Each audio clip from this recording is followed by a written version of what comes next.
light dims, the curtain opens. The musician lifts the violin to the shoulder, and with one big smooth movement of the bow arm, begins to play. Have you ever wondered what the bow is made of and how it works? Well, you don't have to wonder anymore because I would like to tell you. I would like to start with the contents of the bow. The bow consists of a specially shaped stick and a ribbon of hair that's attached to the stick and a tension mechanism called the frog. The violinist holds the frog and strokes the strings with the ribbon of hair. Bow sticks have been made previously of Pernambuco wood from northeast Brazil. The Pernambuco tree is now endangered. Bow makers are now adopting wood from tababuia trees to make bows. Bows are now most commonly made of synthetic materials like epoxy and fiberglass, but the most popular are made of carbon fibers. Now here's one interesting fact that you may or may not know. The violin bow hair, or any musical bow for that matter, is horsehair. The bow hair comes from horses that live in cold weather climates like Canada and Argentina.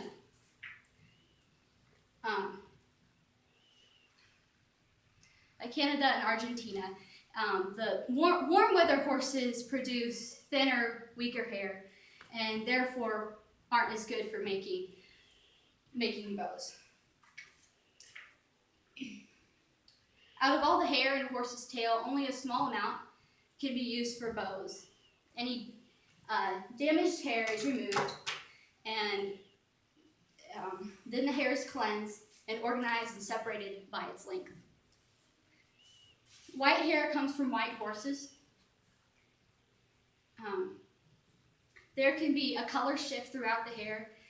White hair can be anywhere from tan to white. So the less expensive bow hair can have a shift in color.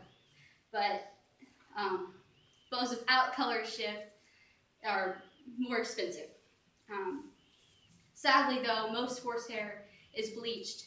This makes it brittle and easily broken. So along with the violin bow, you'll find rosin. What is rosin? Rosin is a sticky substance that enhances friction. Without rosin, the string would not make an identifiable sound. Rosin's main ingredient is resin, or pine sap. More than 100 types of fir trees are manufactured for the purpose of making rosin. Fir trees are tapped for resin, a lot like the way maple trees are tapped for syrup. The time of year rosin is harvested has a big effect on the resulting product. The product made by resin tapped in the winter and spring will be light in color and harder than that drawn in the summer and fall. Light or amber colored rosin tend to be harder and not as sticky, producing a more blended, smooth sound, like you hear in a symphony. Dark rosins tend to be softer and stickier, producing the louder, gritty sound you hear in Irish and fiddle music. Without the grip rosin produces, the bow hair would just slip right over the strings, and you will, in essence, hear nothing. Now that you know what rosin is, I'm going to give you a mini scientific lesson.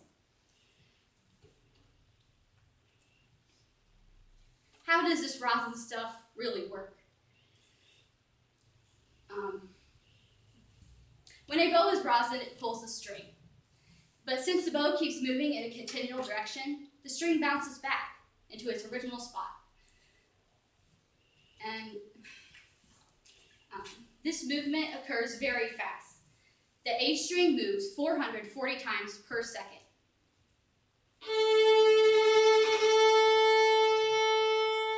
Now I held that out for about 5 seconds. So my A string just did that back and forth movement over 2,000 times.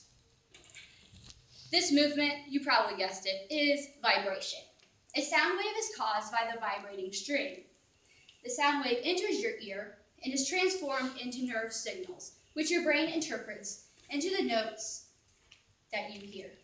Next time you go to an orchestra or to a violin recital, you'll know what the bow is made of and how it works. You might now be more informed about the violin bow than the violinist. Thank you.